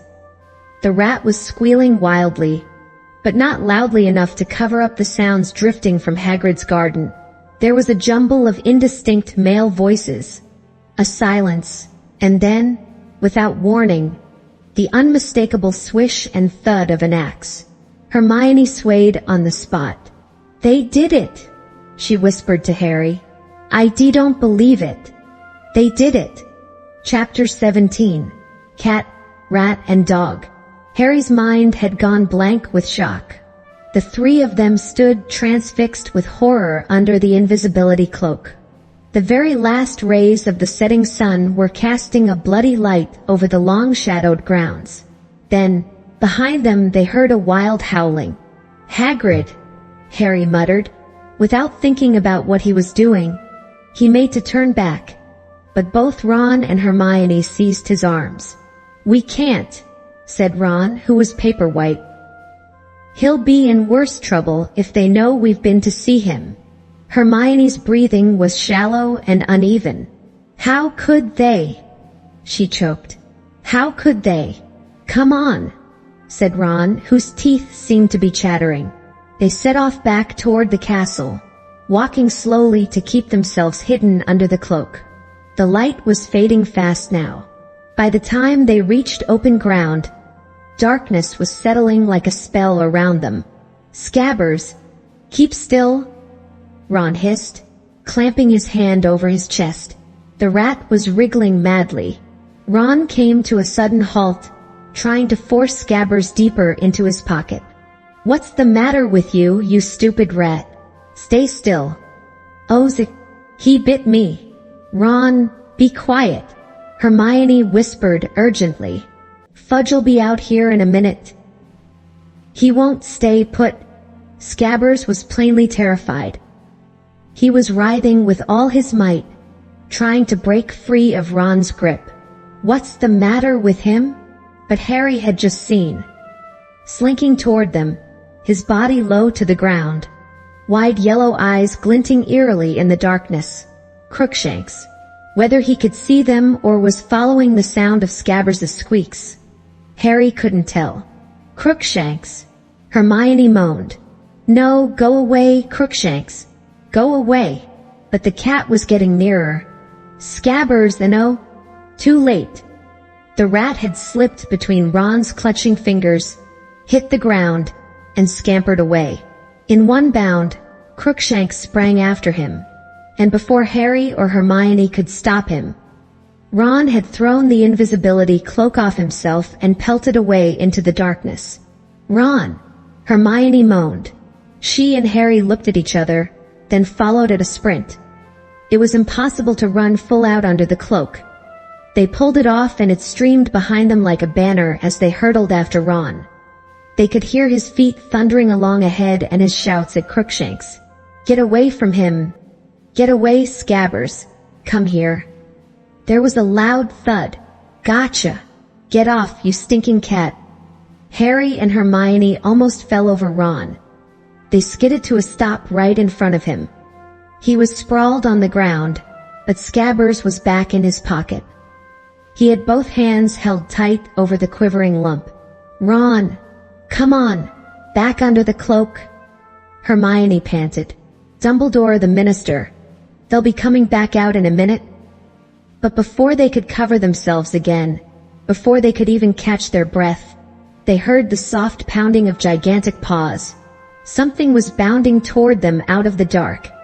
An enormous, pale-eyed, jet-black dog. Harry reached for his wand, but too late. The dog had made an enormous leap and the front paws hit him on the chest. He keeled over backward in a whirl of hair. He felt its hot breath, saw inch-long teeth, but the force of its leap had carried it too far. It rolled off him. Dazed, feeling as though his ribs were broken, Harry tried to stand up. He could hear it growling as it skidded around for a new attack. Ron was on his feet. As the dog sprang back toward them, he pushed Harry aside. The dog's jaws fastened instead around Ron's outstretched arm. Harry lunged forward. He seized a handful of the brute's hair, but it was dragging Ron away as easily as though he were a rag doll. Then, out of nowhere, something hit Harry so hard across the face he was knocked off his feet again. He heard Hermione shriek with pain and fall too. Harry groped for his wand, blinking blood out of his eyes. "Lumos!" he whispered. The wand light showed him the trunk of a thick tree. They had chased Scabbers into the shadow of the Whomping Willow, and its branches were creaking as though in a high wind, whipping backward and forward to stop them going nearer. And there, at the base of the trunk, was the dog, dragging Ron backward into a large gap in the roots. Ron was fighting furiously, but his head and torso were slipping out of sight. "Ron!" Harry shouted, trying to follow. But a heavy branch whipped lethally through the air and he was forced backward again. All they could see now was one of Ron's legs, which he had hooked around a root in an effort to stop the dog from pulling him farther underground. But a horrible crack cut the air like a gunshot. Ron's leg had broken, and a moment later, his foot vanished from sight. "Harry, we've got to go for help," Hermione gasped. She was bleeding too. The willow had cut her across the shoulder. "No, that thing's big enough to eat him. We haven't got time. We're never going to get through without help." Another branch whipped down at them, twigs clenched like knuckles. "If that dog can get in, we can," Harry panted, darting here and there, trying to find a way through the vicious, swishing branches. But he couldn't get an inch nearer to the tree roots without being in range of the tree's blows. "Oh, help! Help!" Hermione whispered frantically, dancing uncertainly on the spot. "Please!" Crookshanks darted forward. He slithered between the battering branches like a snake and placed his front paws upon a knot on the trunk. Abruptly, as though the tree had been turned to marble, it stopped moving. Not a leaf twitched or shook. "Crookshanks," Hermione whispered uncertainly. She now grasped Harry's arm painfully hard. "How did he know?" "He's friends with that dog," said Harry grimly. "I've seen them together. Come on, and keep your wand out." They covered the distance to the trunk in seconds, but before they had reached the gap in the roots, Crookshanks had slid into it with a flick of his bottle brush tail. Harry went next. He crawled forward, head first, and slid down an earthy slope to the bottom of a very low tunnel. Crookshanks was a little way along, his eyes flashing in the light from Harry's wand. Seconds later, Hermione slithered down beside him. "Where's Ron?" she whispered in a terrified voice. "This way," said Harry, setting off, bent-backed after Crookshanks. "Where does this tunnel come out?" Hermione asked breathlessly from behind him. "I don't know. It's marked on the Marauders map, but Fred and George said no one's ever gotten into it. It goes off the edge of the map, but it looked like it ends up in Hogsmeade." They moved as fast as they could, bent almost double. Ahead of them, Crookshanks's tail bobbed in and out of view. On and on went the passage. It felt at least as long as the one to Honeyduke's. All Harry could think of was Ron and what the enormous dog might be doing to him. He was drawing breath in sharp, painful gasps, running at a crouch. And then the tunnel began to rise. Moments later it twisted, and Crookshanks had gone. Instead, Harry could see a patch of dim light through a small opening. He and Hermione paused, gasping for breath, edging forward. Both raised their wands to see what lay beyond. It was a room, a very disordered, dusty room. Paper was peeling from the walls. There were stains all over the floor. Every piece of furniture was broken as though somebody had smashed it. The windows were all boarded up. Harry glanced at Hermione, who looked very frightened but nodded. Harry pulled himself out of the hole, staring around. The room was deserted, but a door to their right stood open, leading to a shadowy hallway. Hermione suddenly grabbed Harry's arm again. Her wide eyes were traveling around the boarded windows. "Harry," she whispered, "I think we're in the Shrieking Shack." Harry looked around. His eyes fell on a wooden chair near them. Large chunks had been torn out of it. One of the legs had been ripped off entirely. "Ghosts didn't do that," he said slowly. At that moment, there was a creak overhead. Something had moved upstairs. Both of them looked up at the ceiling. Hermione's grip on Harry's arm was so tight he was losing feeling in his fingers. He raised his eyebrows at her. She nodded again and let go. Quietly as they could, they crept out into the hall and up the crumbling staircase. Everything was covered in a thick layer of dust except the floor, where a wide shiny stripe had been made by something being dragged upstairs. They reached the dark landing. "Knox," they whispered together, and the lights at the end of their wands went out. Only one door was open. As they crept toward it, they heard movement from behind it. A low moan and then a deep, loud purring. They exchanged a last look, a last nod. Wand held tightly before him. Harry kicked the door wide open. On a magnificent four-poster bed with dusty hangings lay Crookshanks, purring loudly at the sight of them. On the floor beside him, clutching his leg, which stuck out at a strange angle, was Ron. Harry and Hermione dashed across to him. "Ron, are you okay? Where's the dog?" "Not a dog," Ron moaned. His teeth were gritted with pain. "Harry, it's a trap." "What?" "He's the dog. He's an animagus." Ron was staring over Harry's shoulder. Harry wheeled around. With a snap, the man in the shadows closed the door behind them. A mass of filthy, matted hair hung to his elbows. If eyes hadn't been shining out of the deep, dark sockets, he might have been a corpse. The waxy skin was stretched so tightly over the bones of his face, it looked like a skull. His yellow teeth were bared in a grin. It was Sirius Black. "Expelliarmus," he croaked, pointing Ron's wand at them. Harry's and Hermione's wands shot out of their hands, high in the air, and Black caught them. Then he took a step closer. His eyes were fixed on Harry. "I thought you'd come and help your friend," he said hoarsely. His voice sounded as though he had long since lost the habit of using it. "Your father would have done the same for me. Brave of you not to run for a teacher. I'm grateful. It will make everything much easier." The taunt about his father rang in Harry's ears as though Black had bellowed it. A boiling hate erupted in Harry's chest, leaving no place for fear. For the first time in his life, he wanted his wand back in his hand, not to defend himself, but to attack. To kill. Without knowing what he was doing, he started forward. But there was a sudden movement on either side of him, and two pairs of hands grabbed him and held him back. "No, Harry!" Hermione gasped in a petrified whisper. Ron, however, spoke to Black. "If you want to kill Harry, you'll have to kill us too," he said fiercely, though the effort of standing upright was draining him of still more color, and he swayed slightly as he spoke. Something flickered in Black's shadowed eyes. "Lie down," he said quietly to Ron.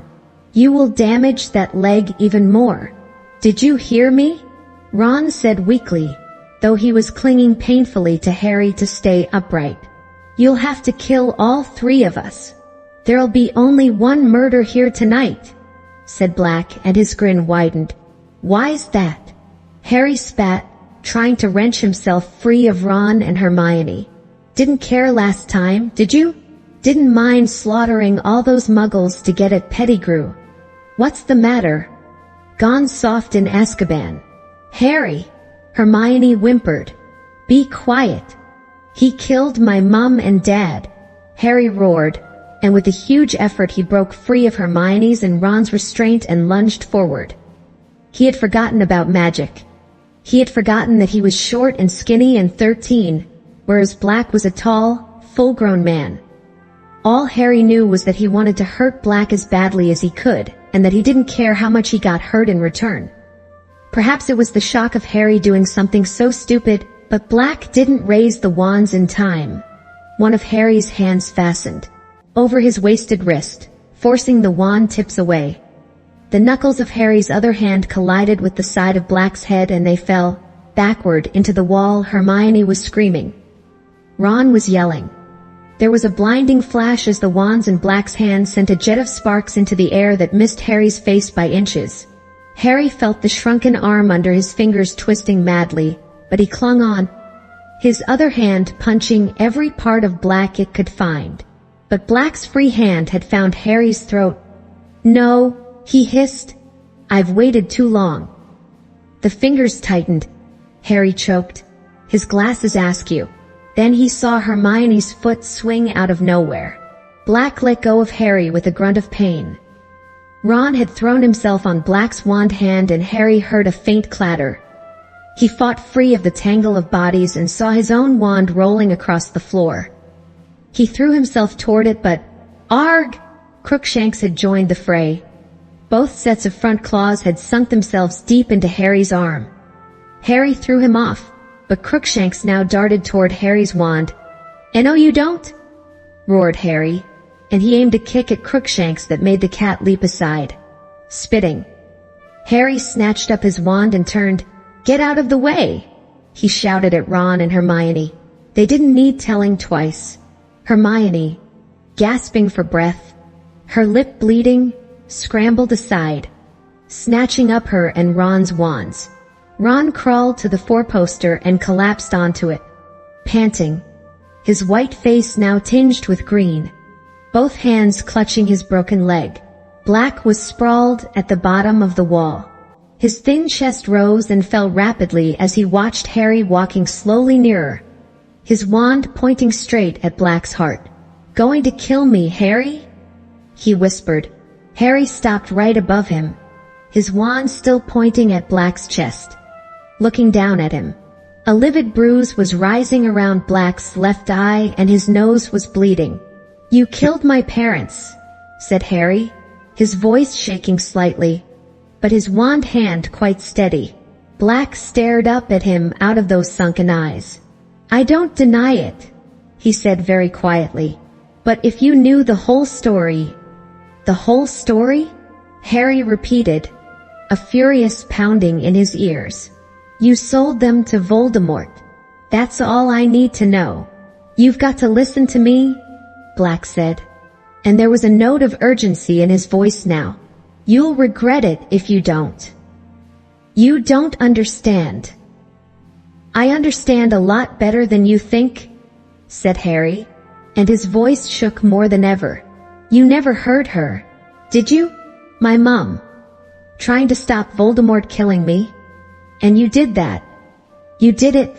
Before either of them could say another word, something ginger streaked past Harry. Crookshanks leapt onto Black's chest and settled himself there, right over Black's heart. Black blinked and looked down at the cat. "Get off," he murmured, trying to push Crookshanks off him.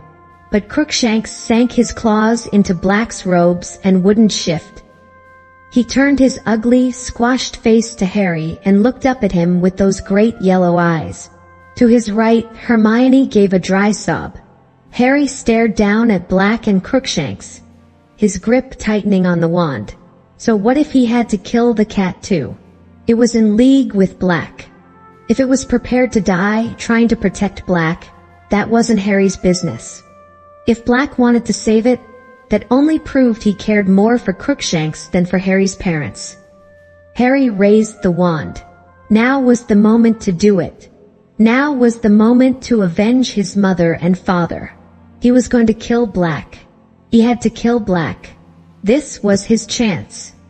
The seconds lengthened, and still Harry stood frozen there, wand poised, Black staring up at him, Crookshanks on his chest. Ron's ragged breathing came from the bed. Hermione was quite silent. And then came a new sound. Muffled footsteps were echoing up through the floor. Someone was moving downstairs. "We're up here," Hermione screamed suddenly. "We're up here." "Sirius Black. Quick!" Black made a startled movement that almost dislodged Crookshanks.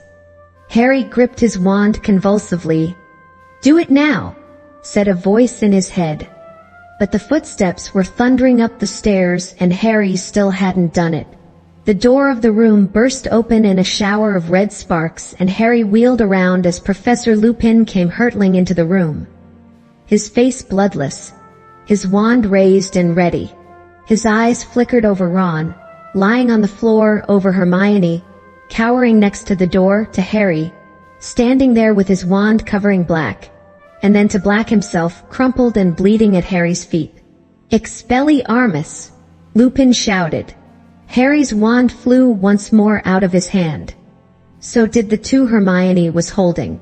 Lupin caught them all deftly, then moved into the room, staring at Black, who still had Crookshanks lying protectively across his chest. Harry stood there, feeling suddenly empty. He hadn't done it. His nerve had failed him. Black was going to be handed back to the Dementors. Then Lupin spoke in an odd voice, a voice that shook with some suppressed emotion. "Where is he, Sirius?" Harry looked quickly at Lupin. He didn't understand what Lupin meant. Who was Lupin talking about? He turned to look at Black again. Black's face was quite expressionless. For a few seconds he didn't move at all. Then, very slowly, he raised his empty hand and pointed straight at Ron. Mystified, Harry glanced around at Ron, who looked bewildered. But then, Lupin muttered, staring at Black so intently it seemed he was trying to read his mind. "Why hasn't he shown himself before now? Unless..."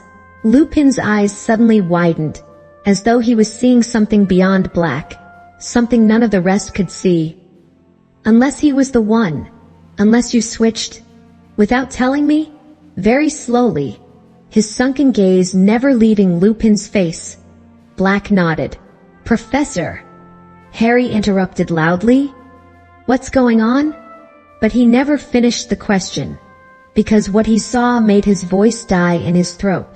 Lupin was lowering his wand, gazing fixedly at Black. The professor walked to Black's side, seized his hand, pulled him to his feet so that Crookshanks fell to the floor, and embraced Black like a brother. Harry felt as though the bottom had dropped out of his stomach. "I don't believe it," Hermione screamed. Lupin let go of Black and turned to her.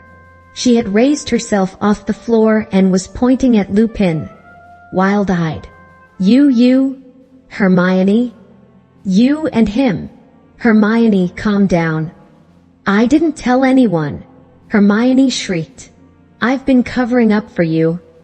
"Hermione, listen to me, please," Lupin shouted.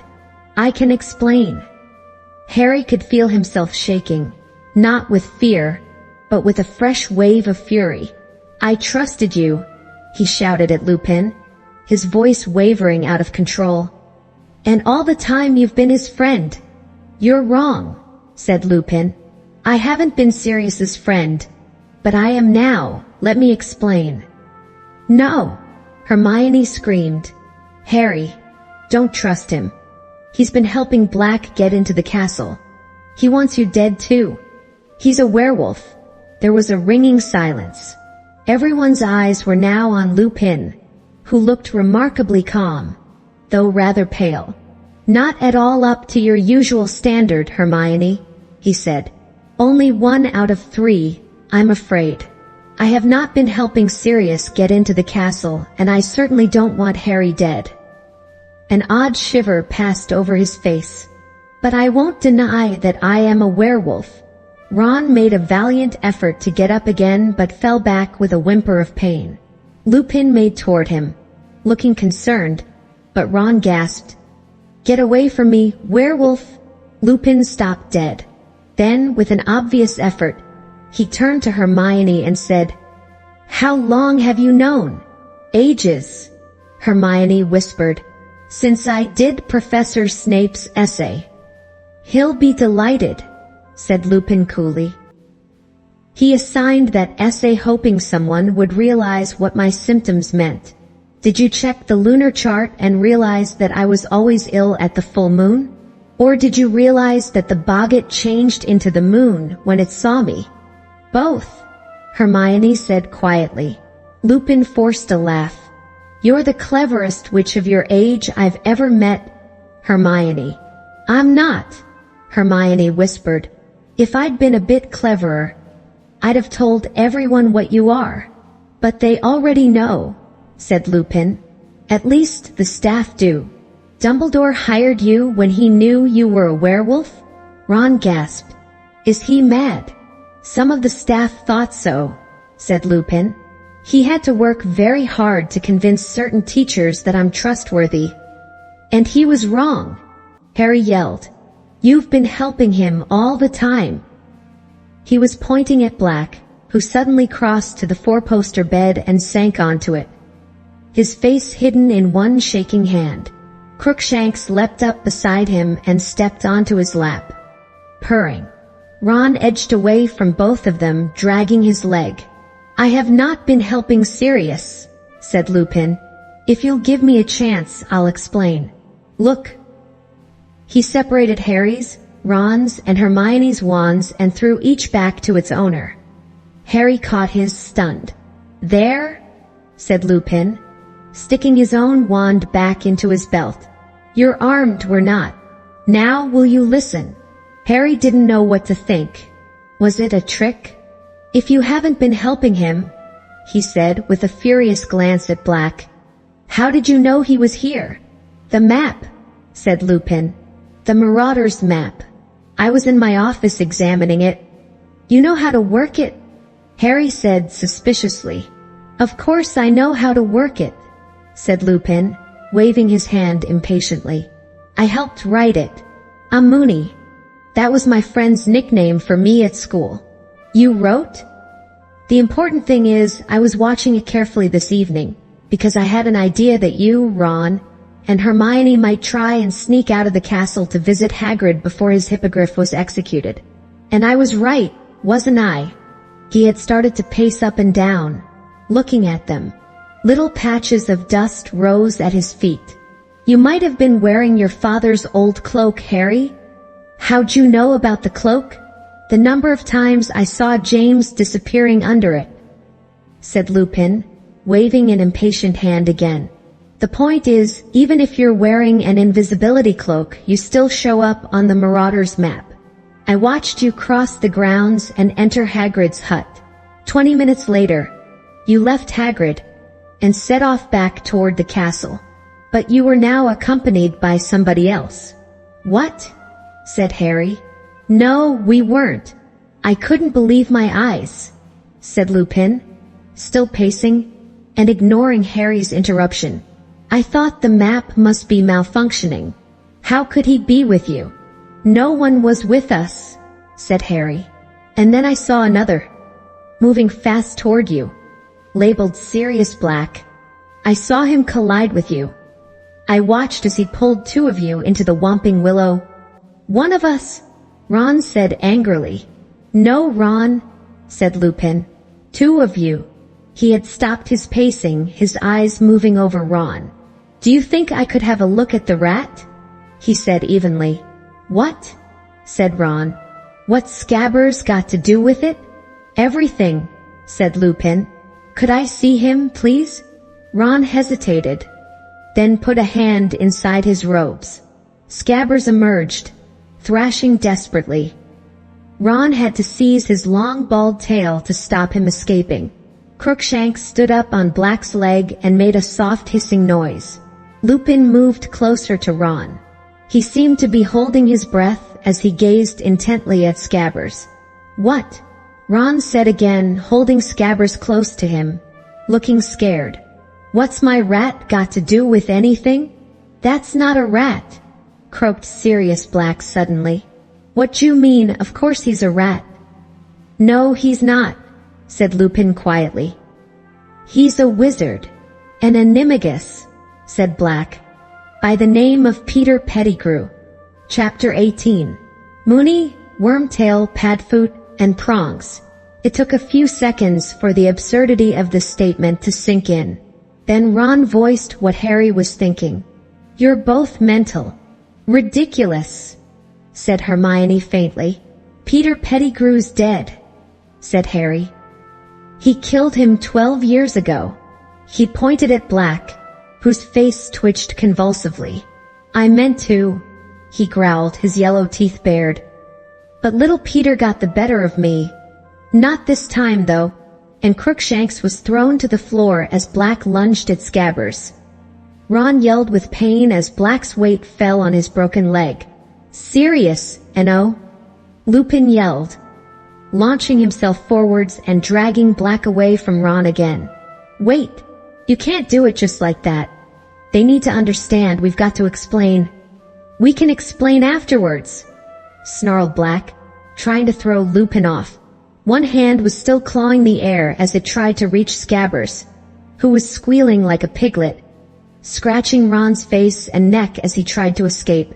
"They've got a right to know everything," Lupin panted, still trying to restrain Black. "Ron's kept him as a pet. There are parts of it even I don't understand. And Harry. You owe Harry the truth, Sirius." Black stopped struggling, though his hollowed eyes were still fixed on Scabbers, who was clamped tightly under Ron's bitten, scratched and bleeding hands. "All right then," Black said without taking his eyes off the rat. "Tell them whatever you like. But make it quick, Remus. I want to commit the murder I was imprisoned for." "You're nutters, both of you," said Ron shakily, looking round at Harry and Hermione for support. "I've had enough of this. I'm off." He tried to heave himself up on his good leg, but Lupin raised his wand again, pointing it at Scabbers. "You're going to hear me out, Ron," he said quietly. "Just keep a tight hold on Peter while you listen." "He's not Peter. He's Scabbers," Ron yelled, trying to force the rat back into his front pocket. But Scabbers was fighting too hard. Ron swayed and overbalanced, and Harry caught him and pushed him back down to the bed. Then, ignoring Black, Harry turned to Lupin. "There were witnesses who saw Pettigrew die," he said. "A whole street full of them." "They didn't see what they thought they saw," said Black savagely, still watching Scabbers struggling in Ron's hands. "Everyone thought Sirius killed Peter," said Lupin, nodding. "I believed it myself until I saw the map tonight. Because the Marauder's map never lies. Peter's alive. Ron's holding him, Harry." Harry looked down at Ron, and as their eyes met, they agreed silently. Black and Lupin were both out of their minds. Their story made no sense whatsoever. How could Scabbers be Peter Pettigrew? Azkaban must have unhinged Black after all. But why was Lupin playing along with him? Then Hermione spoke in a trembling, would-be calm sort of voice, as though trying to will Professor Lupin to talk sensibly. "But Professor Lupin, Scabbers can't be Pettigrew. It just can't be true, you know it can't." "Why can't it be true?" Lupin said calmly, as though they were in class, and Hermione had simply spotted a problem in an experiment with Grindylows. Because people would know if Peter Pettigrew had been an animagus. We did animagi in class with Professor McGonagall, and I looked them up when I did my homework. The Ministry of Magic keeps tabs on witches and wizards who can become animals. There's a register showing what animal they become and their markings and things. And I went and looked Professor McGonagall up on the register, and there have been only 7 animagi this century, and Pettigrew's name wasn't on the list. Harry had barely had time to marvel inwardly at the effort Hermione put into her homework, when Lupin started to laugh. "Right again, Hermione," he said. "But the Ministry never knew that there used to be 3 unregistered animagi running around Hogwarts. If you're going to tell them the story, get a move on, Remus," snarled Black, who was still watching Scabbers' every desperate move. "I've waited 12 years. I'm not going to wait much longer." "All right. But you'll need to help me, Sirius," said Lupin. "I only know how it began." Lupin broke off. There had been a loud creak behind him. The bedroom door had opened of its own accord. All 5 of them stared at it. Then Lupin strode toward it and looked out into the landing. No one there. "This place is haunted," said Ron. "It's not," said Lupin, still looking at the door in a puzzled way. "The shrieking shack was never haunted. The screams and howls the villagers used to hear were made by me." He pushed his graying hair out of his eyes, thought for a moment, then said, "That's where all of this starts, with my becoming a werewolf. None of this could have happened if I hadn't been bitten, and if I hadn't been so foolhardy." He looked sober and tired. Ron started to interrupt, but Hermione said, "Shoo!" She was watching Lupin very intently. "I was a very small boy when I received the bite. My parents tried everything, But in those days there was no cure. The potion that Professor Snape has been making for me is a very recent discovery. It makes me safe, you see. As long as I take it in the week preceding the full moon, I keep my mind when I transform. I am able to curl up in my office, a harmless wolf, and wait for the moon to wane again. Before the wolfsbane potion was discovered, however, I became a fully fledged monster once a month. It seemed impossible that I would be able to come to Hogwarts. Other parents weren't likely to want their children exposed to me. But then Dumbledore became headmaster, and he was sympathetic. He said that as long as we took certain precautions, there was no reason I shouldn't come to school. Lupin sighed and looked directly at Harry. I told you months ago that the Whomping Willow was planted the year I came to Hogwarts. The truth is that it was planted because I came to Hogwarts. This house. Lupin looked miserably around the room. The tunnel that leads to it, they were built for my use. Once a month, I was smuggled out of the castle into this place to transform. The tree was placed at the tunnel mouth to stop anyone coming across me while I was dangerous. Harry couldn't see where the story was going, but he was listening raptly all the same. The only sound apart from Lupin's voice was Scabbers' frightened squeaking. My transformations in those days were terrible. It is very painful to turn into a werewolf. I was separated from humans to bite, so I bit and scratched myself instead. The villagers heard the noise and the screaming and thought they were hearing particularly violent spirits. Dumbledore encouraged the rumor. Even now, when the house has been silent for years, the villagers don't dare approach it. But apart from my transformations, I was happier than I had ever been in my life. For the first time ever, I had friends, 3 great friends. Sirius Black, Peter Pettigrew, and of course your father, Harry James Potter. Now, my 3 friends could hardly fail to notice that I disappeared once a month. I made up all sorts of stories. I told them my mother was ill, and that I had to go home to see her. I was terrified they would desert me the moment they found out what I was. But of course they, like you, Hermione, worked out the truth. And they didn't desert me at all. Instead, they did something for me that would make my transformations not only bearable, but the best times of my life. They became animagi. My dad too, said Harry, astounded. Yes, indeed, said Lupin. It took them the best part of 3 years to work out how to do it. Your father and Sirius here were the cleverest students in the school, and lucky they were, because the animagus transformation can go horribly wrong. One reason the ministry keeps a close watch on those attempting to do it. Peter needed all the help he could get from James and Sirius. Finally, in our 5th year, they managed it. They could each turn into a different animal at will. But how did that help you? Said Hermione, sounding puzzled. They couldn't keep me company as humans, so they kept me company as animals, said Lupin. A werewolf is only a danger to people. They sneaked out of the castle every month under James's invisibility cloak.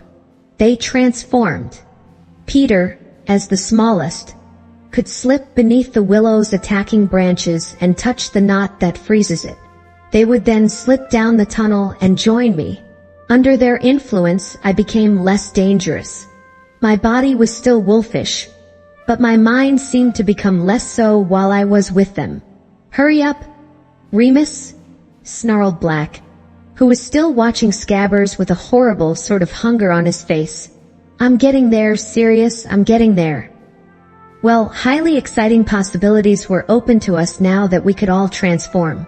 Soon we were leaving the Shrieking Shack and roaming the school grounds and the village by night. Sirius and James transformed into such large animals, they were able to keep a werewolf in check. I doubt whether any Hogwarts students ever found out more about the Hogwarts grounds in Hogsmeade than we did. And that's how we came to write the Marauders map and sign it with our nicknames. Sirius is Padfoot. Peter is Wormtail. James was Prongs. What sort of animal? Harry began, but Hermione cut him off. That was still really dangerous. Running around in the dark with a werewolf. What if you'd given the others the slip and bitten somebody? A thought that still haunts me, said Lupin heavily. And there were near misses, many of them. We laughed about them afterwards. We were young, thoughtless, carried away with our own cleverness. I sometimes felt guilty about betraying Dumbledore's trust, of course. He had admitted me to Hogwarts when no other headmaster would have done so, and he had no idea I was breaking the rules he had set down for my own and others' safety. He never knew I had led 3 fellow students into becoming animagi illegally, but I always managed to forget my guilty feelings every time we sat down to plan our next month's adventure. And I haven't changed. Lupin's face had hardened, and there was self-disgust in his voice. All this year, I have been battling with myself, wondering whether I should tell Dumbledore that Sirius was an animagus. But I didn't do it. Why? Because I was too cowardly. It would have meant admitting that I'd betrayed his trust while I was at school, admitting that I'd led others along with me. And Dumbledore's trust has meant everything to me. He let me into Hogwarts as a boy, and he gave me a job when I have been shunned all my adult life, unable to find paid work because of what I am. And so I convinced myself that Sirius was getting into the school using dark arts he learned from Voldemort, that being an animagus had nothing to do with it. So, in a way, Snape's been right about me all along. Snape? Said Black harshly.